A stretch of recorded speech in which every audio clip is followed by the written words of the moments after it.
Hey everyone, Shaedow here, and welcome to another Marvel Contest of Champions video. So it's Season 10, and this is War number 6, and we're going up against the French. It's an alliance called French Inglorious Bastards. So you can see the team that I decided to go in here with.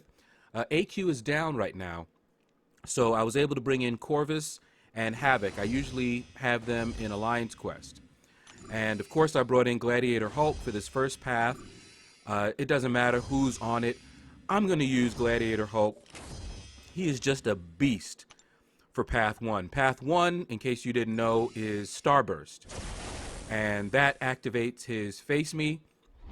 And with Face Me active, Gladiator Hulk is just the best choice for defenders on this path. So first up, we've got Elektra. She is the original assassin. She had an assassin ability before we had an assassin mastery. So you can see Gladiator Hulk is just chewing her up. No problems here. She's a pretty easy defender to fight, but I kind of expect that on these earlier nodes anyway. Most people are going to save their really tough defenders for a little further in. But sometimes you face some pretty tough opponents.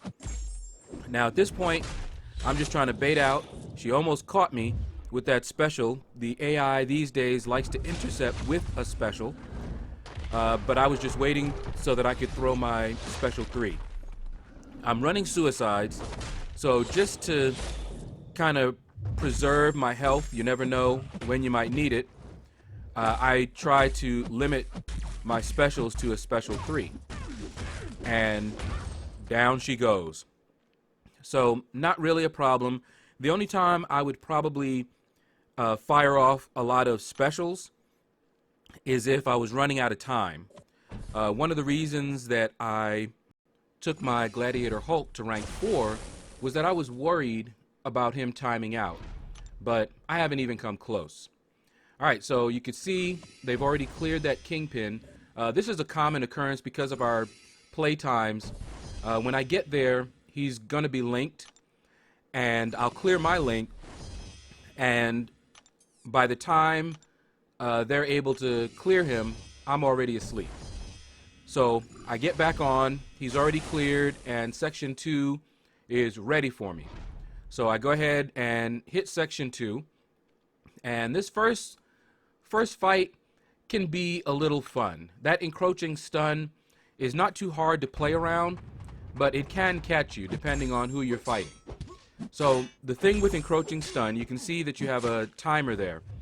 When that timer runs down, you are going to get stunned unless you are executing a special. Now here's the tricky part. You want to fire a special that takes time, because you want to be executing the special like right now. There, that's perfect. Because if you fire off, say, a special 3, special 3s are instant. They take no time at all. So if you fire off a special 3 just before that timer runs down, you're still going to get stunned after your special 3. So just something to bear in mind. Other than that, it's a pretty easy node to deal with. So next up, we have Empowered Immunity, Oscillate. It can be annoying because they will go passive on you and get real defensive. But this Ultron is one of the more annoying Ultrons for me to fight. His evades are really just all over the place, at least for me. The other Ultron, his evades are pretty predictable. Alright, so we're fighting him. There we go. We got that evade. So now I'm backing off. And of course he's backing off a little bit. And the reason that I'm doing that is because I want to get the evade mission, which I just got there. Alright, so what I did was I waited until he healed up so that my L2 would not take him out. Now I could have also fired off a heavy and knocked him down that way, or a special 1. Either one would have worked. I chose to just let him heal up, get my special 2 off, and then finish him off. So now I have 2 missions. So as you saw there, It was the same situation. I got there, he was still linked, but this time when I got back, there was still a Yondu to fight, and my Corvus is a great counter to Yondu. So I got excited. I said, all right, let me finish him off and see how far I could go. All right, so with Yondu, he can bleed you through your block. So normally you don't want to get hit a lot with your blocks here, like you see me doing here. But the thing with Corvus is he doesn't take any damage from bleed while his glaive charges are active. And in fact, he heals up because that bleed still gets applied to him. So willpower triggers, and with him not taking damage, you get all that willpower healing. So it's all good. Love it.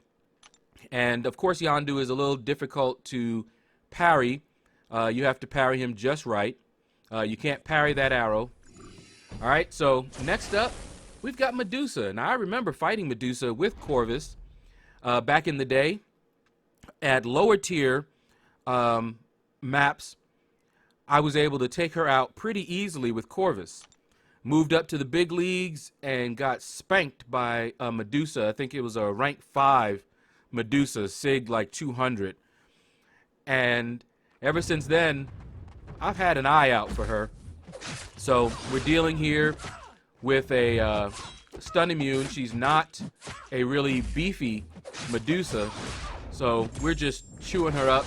I made a mistake there, was not keeping track of her furies, and so she got living strands and then auto blocked me. But then I was like, okay, made a mistake, but we're still good. And you see here, I'm just hitting her once or hitting her with heavies. And if I need to create some space, I will wait until she's blocking and hit into her block to push her back a little bit, or fire off a heavy to get myself some space. But Medusa went down. She is still a great defender, but if you know how to fight her and you have a good counter for her, then she's not too big of a deal. Symbiote Supreme does very well against her. The Hood does very well against her. If Scarlet Witch was as a rank 5 or 6, she would be a beast against her. But even her 4-star is still pretty good against some of the higher level Medusas. All right, so now we're in the final section, and I must admit, I love this map layout because just look at this. I had a choice of what mini I would go for, and I decided to go for Iceman.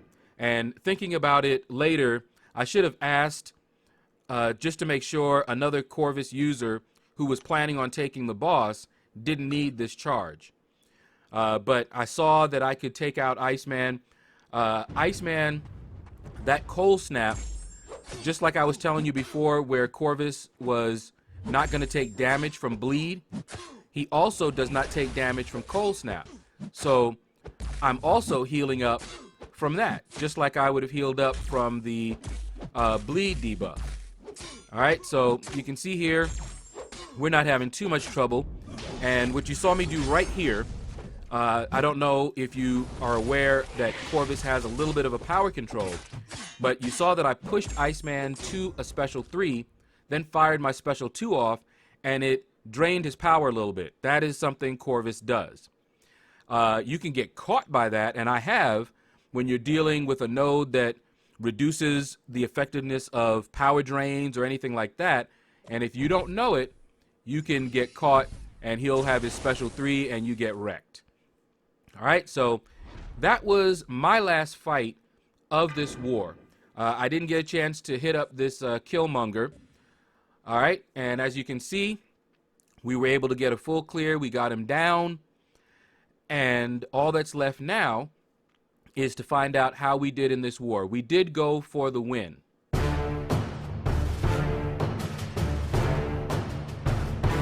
All right, and as you can see, we did pull off the win. That's going to do it, guys. Click like, subscribe, leave a comment. Let me know what you thought about this video. And you guys have a blessed day.